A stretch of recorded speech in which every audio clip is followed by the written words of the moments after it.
Então, hoje vai ser online, uma palavra rapidinha. E aí, para a palavra de hoje, eu vou usar o que se passa com Jesus lá em João 11. Eu vou ler João 11 para a gente, tá? Lá diz assim: Estava, porém, enfermo um certo Lázaro de Betânia, aldeia de Maria e de sua irmã Marta. E Maria era aquela que tinha ungido o Senhor com unguento e lhe tinha enxugado os pés com seus cabelos, cujo irmão Lázaro estava enfermo. Mandaram-lhe, pois, suas irmãs dizer: Senhor, eis que está enfermo aquele que tu amas. E Jesus, ouvindo isso, disse: A enfermidade não é para a morte, mas para a glória de Deus, para que o Filho de Deus seja glorificado por ela. Ora, Jesus amava a Marta e sua irmã e a Lázaro. Ouvindo, pois, que estava enfermo, ficou ainda 2 dias no lugar onde estava. Depois disso, disse aos discípulos: Vamos outra vez para a Judéia. Disseram os discípulos: Rabi, ainda agora os judeus procuravam apedrejar-te, e tornas para lá? E Jesus respondeu: Não há 12 horas no dia? Se alguém andar de dia não tropeça, porque vê a luz do mundo. Mas se andar na noite tropeça, porque nele não há luz do mundo. E assim falou, e depois disse-lhes: Lázaro, nosso amigo, dorme, mas vou despertá-los do sono. Disseram, porém, os seus discípulos: Senhor, se dorme, estará salvo. Mas Jesus dizia isso da sua morte. Eles, porém, cuidavam que falava do repouso do sono. Então, Jesus disse-lhes claramente: Lázaro está morto. E folgo, por amor a vós, de que eu lá não estivesse, para que acrediteis. Mas vamos ter com ele. Disse, pois, Tomé, chamado Dídimo, aos condiscípulos: Vamos nós também para morrermos com ele. Chegando Jesus, pois, achou que havia 4 dias que estava na sepultura. Ora, Betânia distava de Jerusalém quase 15 estádios. E muitos dos judeus tinham ido consolar a Marta e a Maria acerca de seu irmão. Ouvindo, pois, Marta que Jesus vinha, saiu ao encontro. Maria, porém, ficou sentada em casa. Disse, pois, Marta a Jesus: Senhor, se tu estivesses aqui, meu irmão não teria morrido. Mas também agora sei que tudo quanto pedires a Deus, Deus te concederá. Jesus disse-lhes: Teu irmão há de ressuscitar.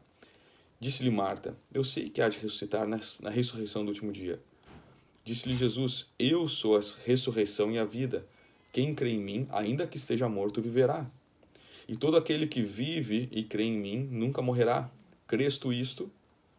Disse-lhe ela: Senhor, creio que tu és o Cristo, Filho de Deus, que havia de vir ao mundo. E dito isto, partiu e chamou em segredo a sua irmã Maria, dizendo: O mestre está cá, chama-te.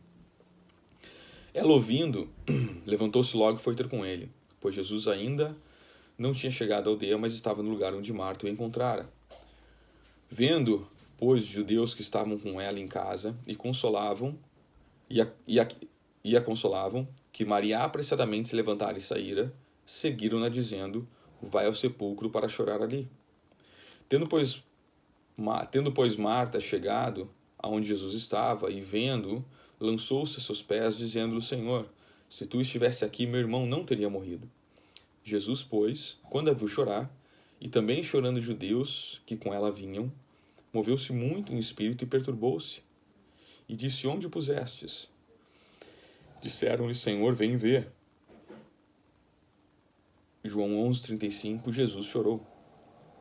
Disseram, pois, os judeus: Vede como o amava. E alguns deles disseram: Não podia ele, que abriu os olhos ao cego, fazer também com que este não morresse? Jesus, pois, movendo-se outra vez muito em si mesmo, veio ao sepulcro, e era uma caverna, e tinha uma pedra posta sobre ela. Jesus disse: Tirai a pedra. Marta, irmã do defunto, disse-lhe: Senhor, já cheira mal, pois já é 4 dias. E disse-lhe Jesus: Não te hei dito que, se creres, verás a glória de Deus? Tiraram, pois, a pedra de onde o defunto jazia, e Jesus, levantando os olhos para cima, disse: Pai, graças te dou por haveres me ouvido. Eu também sei que sempre me ouves, mas disse isso por causa da multidão que está ao redor, para que creiam que tu me enviaste. E tendo dito isso, clamou com grande voz: Lázaro, sai para fora. E o defunto saiu, tendo as mãos e os pés ligados com faixas e o seu rosto envolto num lenço. Disse-lhe Jesus: Desligai-o e deixai-o ir. Muitos, pois, dentre os judeus que tinham vindo a Maria e que tinham visto o que Jesus fizera, creram nele. Mas alguns deles foram a ter com fariseus e disseram-lhes o que Jesus tinha feito. Depois os principais dos sacerdotes e os fariseus formaram um conselho e diziam: que faremos, porquanto este homem faz muitos sinais? Se o deixamos assim, todos crerão nele e virão os romanos e tirar-nos-ão nosso lugar e a nação. E Caifás, um daqueles que era sumo sacerdote daquele ano, lhes disse: vós nada sabeis, nem considerais que nos convém que um homem morra pelo povo e que não pareça toda a nação. Ora, ele não disse isso de si mesmo, mas sendo sumo sacerdote naquele ano, profetizou que Jesus deveria morrer pela nação. E não somente pela nação, mas também para reunir em um corpo os filhos de Deus que andavam dispersos. Depois daquele dia, pois, consultavam-se para o matarem. Jesus, pois, já não andava manifestamente entre os judeus, mas retirou-se dali para a terra junto do deserto, para a cidade chamada Efraim, e ali ficou com os discípulos.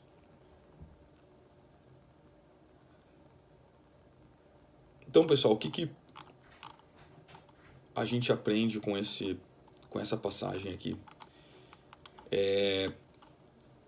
Se a gente observar o momento que a gente está agora, a gente está aí, hoje é dia 7 de janeiro de 2023, e esse período de virada do ano, de ano novo, é um período que a gente faz várias resoluções, né?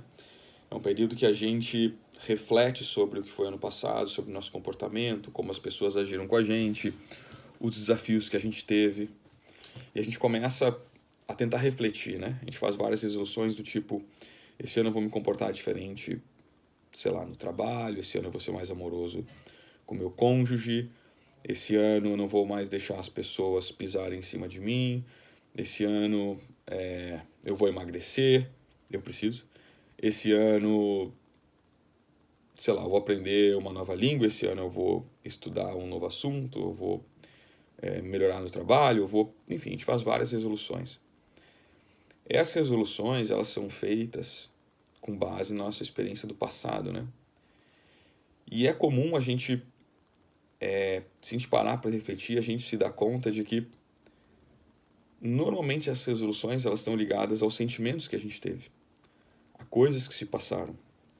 Às vezes a gente passou por um trauma, às vezes a gente passou por um ano difícil, a gente teve desafios, doença, morte, ficar longe da família,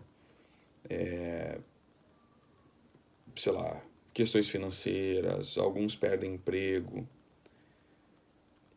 E aí, nesse momento de reflexão, quando a gente está fazendo a resolução para o ano novo, a gente reflete, a gente olha para trás e a gente eventualmente percebe que ao longo do ano passado, do ano que se passou, várias vezes a gente pode ter ficado bastante emocionado, ou a gente percebeu que a gente se entregou às emoções. Se entregar às emoções pode significar ter ficado triste, ou ter ficado chateado, ter chorado,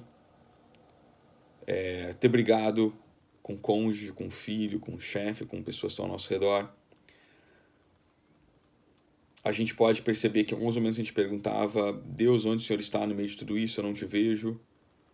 E talvez alguns de nós até se revoltaram contra Deus por causa dos desafios do ano passado.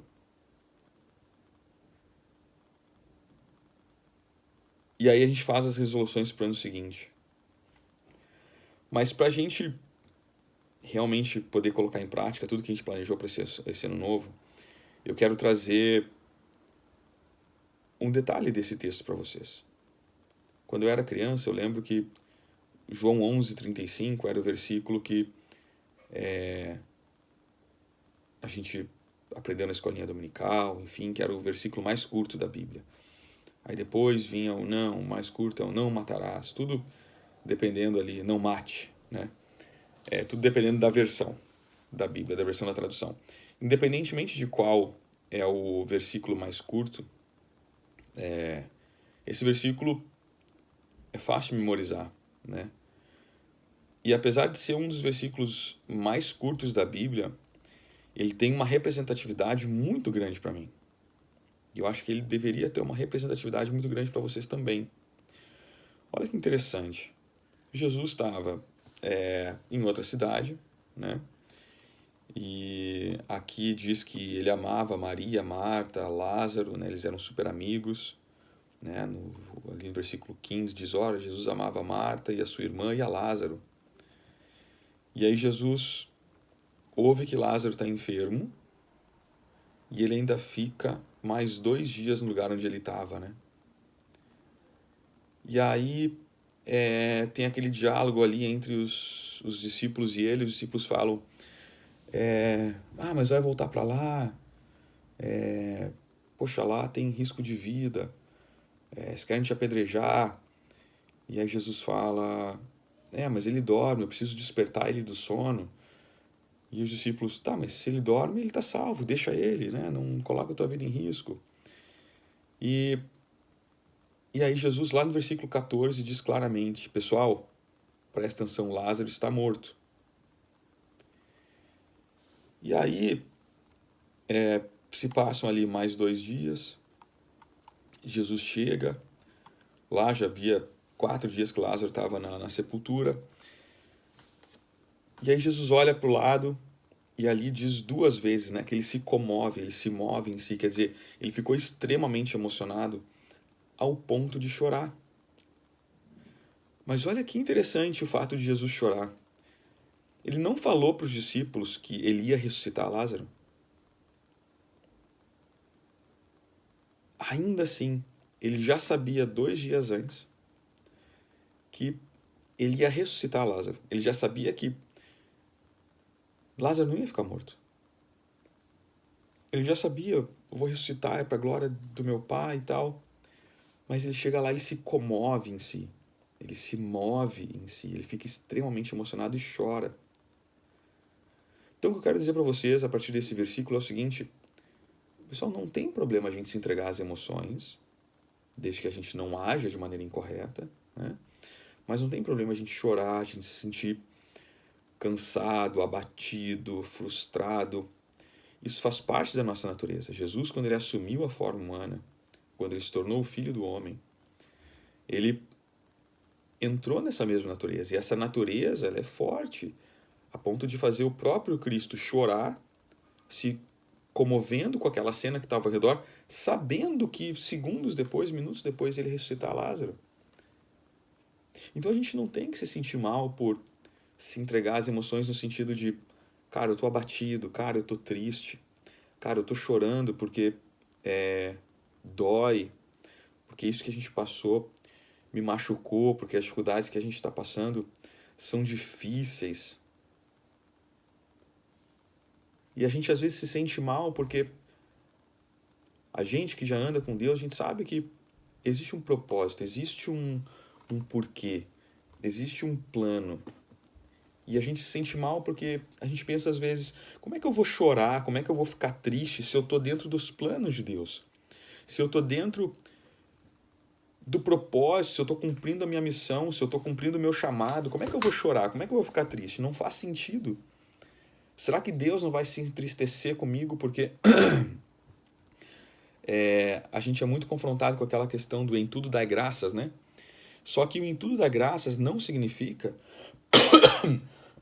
perdão, não significa que a gente vai naturalmente lidar bem com todas as situações, com todas as dificuldades. Em tudo dá graça quer dizer que, apesar do meu sentimento, apesar do que eu estou sentindo, apesar do que eu estou passando, eu dou graças a Deus. Eu digo, Senhor, obrigado. Mas não significa que a gente não pode se entregar às emoções e eventualmente chorar.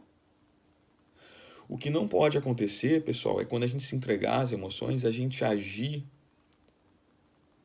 de uma maneira que nos coloca fora do propósito, fora do plano, fora do chamado. Jesus, ele já sabia que ia ressuscitar Lázaro. E aí, quando ele chega lá, ele chora. E se Jesus se coloca fora dos planos de Deus nesse momento, ele se desespera, abate a fé dele, né? E de repente ele não ressuscita Lázaro. Mas o que ele faz? Apesar da minha dor, apesar de eu de me comover com todas essas pessoas aqui na minha volta chorando, apesar de tudo isso, eu ainda vou trabalhar para a glória de Deus. Lázaro, sai. Então, quando a gente está passando por esse momento que a gente olha para o ano que se passou e a gente reflete e vê que várias vezes a gente se sentiu mal, se sentiu triste, não se sinta mal por isso. Isso nunca foi o problema. Nunca foi um problema você se entristecer ou você se sentir sem forças ou você se sentir eventualmente abandonado, né? E você olha e diz, Pai, onde está o Senhor? Né? Por que eu tenho que tomar desse cálice? Né? Esse nunca foi o problema. O problema é como a gente reage. O problema é o que a gente vai ser levado a fazer depois disso. Esse é o problema. Como que Jesus reagiu? Jesus continuou trabalhando para a glória de Deus. Continuou focado no chamado dele. Então, quando vocês estiverem fazendo as resoluções agora para 2023, eu quero convidar vocês a levarem isso em consideração. Ano passado pode ter sido doído, pode ter sido desafiador. Eu sei que muitos de nós aqui na célula passamos por várias provações, momentos difíceis. E não é um problema pessoal. Vocês olharem para o lado e vocês se comoverem com a situação.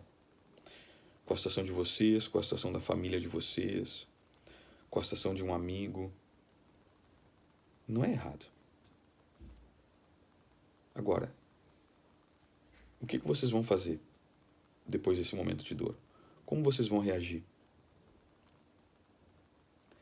Nas resoluções que vocês vão fazer agora para esse ano, ou já fizeram, ou estão tentando colocar em prática, vocês já pensaram se elas estão absolutamente alinhadas com os planos de Deus para a vida de vocês?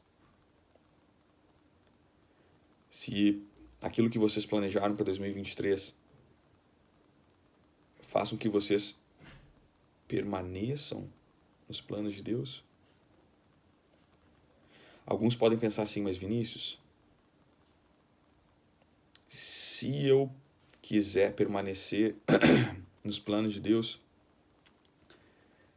absolutamente centrado, sem negociar nada, eu sei que vai ser um ano difícil. Aí eu quero convidar vocês a lembrarem uma das partes que eu li, que Jesus fala, a gente vai lá agora. E aí os discípulos falam assim, mas olha só, Jesus, eles querem te apedrejar lá. Você está correndo risco de vida.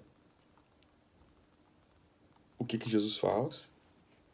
Ué, eu sou a luz do mundo, não tem como tropeçar. E Jesus vai. Então, se porque vocês colocaram de metas e objetivos para 2023 não está perfeitamente alinhado com os planos de Deus, com o propósito, com aquilo que glorifica o nome dele, eu quero te convidar, ajusta os teus planos. E por mais que ajustar os planos possa te levar a esse sentimento de mas vai ser difícil. Jesus disse, eu sou a luz do mundo, não tem como tropeçar. Jesus é a luz do mundo, vocês não vão tropeçar.